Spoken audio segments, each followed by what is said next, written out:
வணக்கம் மக்களே. Pan card வைத்திருக்கும் அனைவருக்கும் மிக மிக முக்கியமான அண்ட் மகிழ்ச்சியான அறிவிப்பு தான் வெளியாயிருக்கு.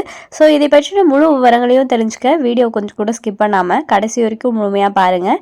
இதுதான் முதன்முறையாக நம்ம வீடியோ பார்க்குறீங்கன்னா மறக்காம நம்ம சேனலை சப்ஸ்கிரைப் பண்ணிவிட்டு அந்த லைக் பட்டனை தட்டி விட்டுருங்க.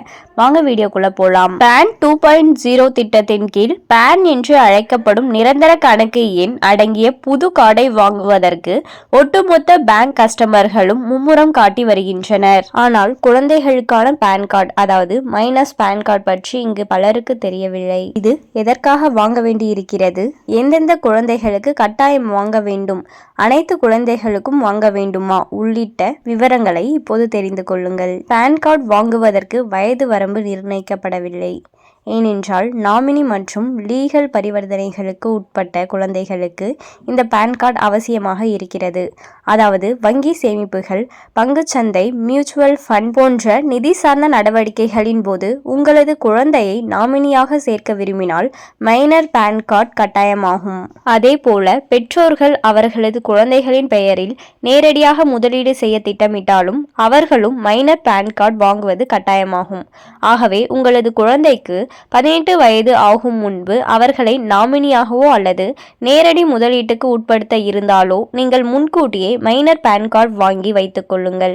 இந்த முதலீட்டு நடவடிக்கைகள் மட்டுமல்லாமல் மைனர்களின் வருமானமும் பேன் கார்டு வாங்குவதை கட்டாயமாக்குகிறது.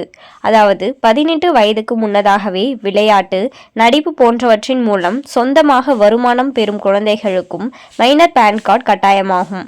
அதே போல ஸ்காலர்ஷிப் மற்றும் அரசு திட்ட நிதி பெற்றாலும் இது பொருந்தும்.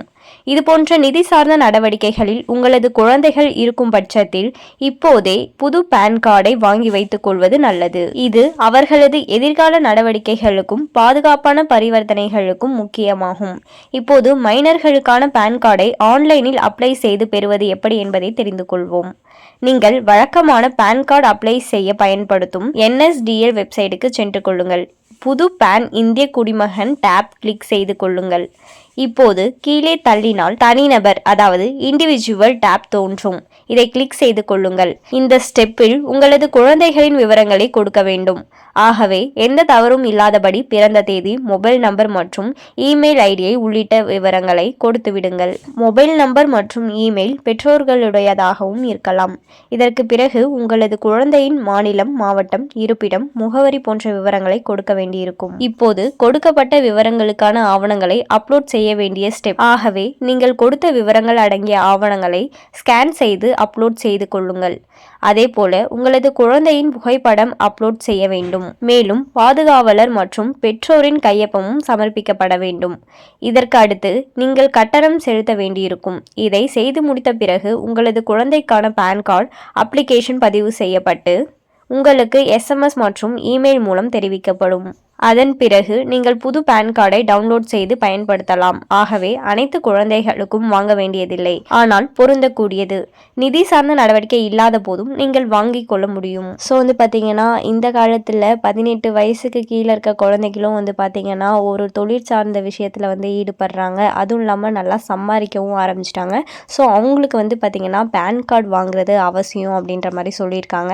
அண்ட் மேலும் இது போன்ற அரசாங்கம் சார்ந்த அனைத்து அப்டேட்களையும் உடனுக்குடனே தெரிஞ்சுக்கணும் நினைச்சீங்கன்னா மறக்காம நம்ம சேனலை சப்ஸ்கிரைப் பண்ணி பக்கத்தில் இருக்க பெல் ஐக்கானை கிளிக் பண்ணி அதில் ஆளுங்கிற ஆப்ஷனை செட் பண்ணி வச்சுக்கோங்க. அப்போ தான் நம்ம அப்லோட் பண்ணுற வீடியோ உடனுக்குடனே உங்களுக்கு நோட்டிஃபிகேஷனாக சேரும். அது மட்டும் இல்லாமல் அந்த லைக் பட்டனை தட்டி விட்டுருங்க. தேங்க்ஸ் ஃபார் வாட்சிங்.